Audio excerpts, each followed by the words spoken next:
శ్రావ్య, నీకిలా ఉందని తెలియక పెళ్లికెళ్ళావే, ఎంత పని జరిగిందే. ఇప్పుడెలా ఉంది శ్రావ్య? జ్వరం తగ్గిందా? పర్వాలేదు నానమ్మ. శ్రావ్య, మెడిసిన్స్ అవి టైంకి వేసుకుంటున్నావా? అన్నయ్య అన్నీ చూసుకుంటున్నాడక్క. గౌతమ్, ఏంట్రా ఇది? శ్రావ్యకి అమ్మవారు పూస్తే మాకెందుకు ఫోన్ చేసి చెప్పలేదురా?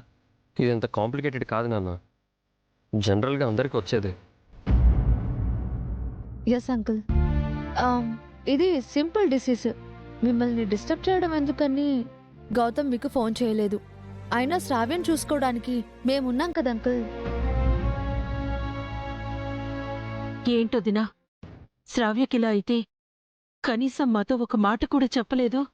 అదేంటో దినా, శ్రావ్య మీకు కూతురైతే నాకు కోడలు.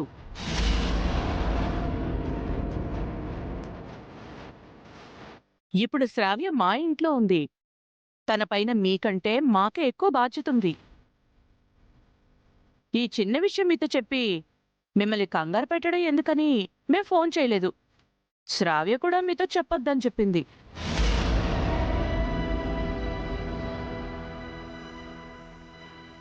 మీ అమ్మ వాళ్ళకి చెప్పు శ్రావ్య. మేం ఫోన్ చేస్తుంటే నువ్వే కదా వద్దన్నా. మీ ఇంటికి వెళ్ళొస్తావా అంటే నువ్వే కదా వెళ్ళను అన్నావు. చెప్పు శ్రావ్య. అవునమ్మా, నేనే వీళ్ళతో చెప్పొద్దని చెప్పాను.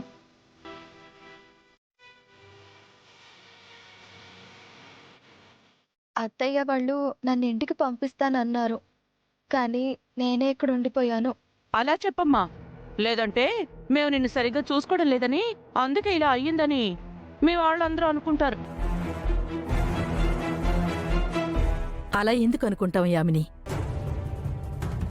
శ్రావ్య ఏమైనా పరాయి ఇంటి నుంచి వచ్చిందా? మనమంతా ఒకే కుటుంబంలో కలిసి ఉండేవాళ్ళం కదా. ఇప్పుడు ఎలా ఉంది తల్లి? కొంచెమైనా తగ్గిందా? నీకు తొందరగా తగ్గిపోవాలని 33 కోట్ల మంది దేవుళ్ళకి దండం పెట్టుకుంటున్నాను. గౌతమ్, తగ్గకపోతే శ్రావ్యని హాస్పిటల్కి తీసుకెళ్దాం. అవసరం లేదు నాన్న, ఇంట్లోనే నేను ట్రీట్మెంట్ చేస్తున్నాను. అహల్య శ్రావ్యని దగ్గరుండి కంటికి రెప్పలా చూసుకుంటుంది. నిజం చెప్పాలంటే నా ట్రీట్మెంట్ కన్నా అహల్య తోడుగా ఉండడం శ్రావ్యకి ప్లస్ అయింది.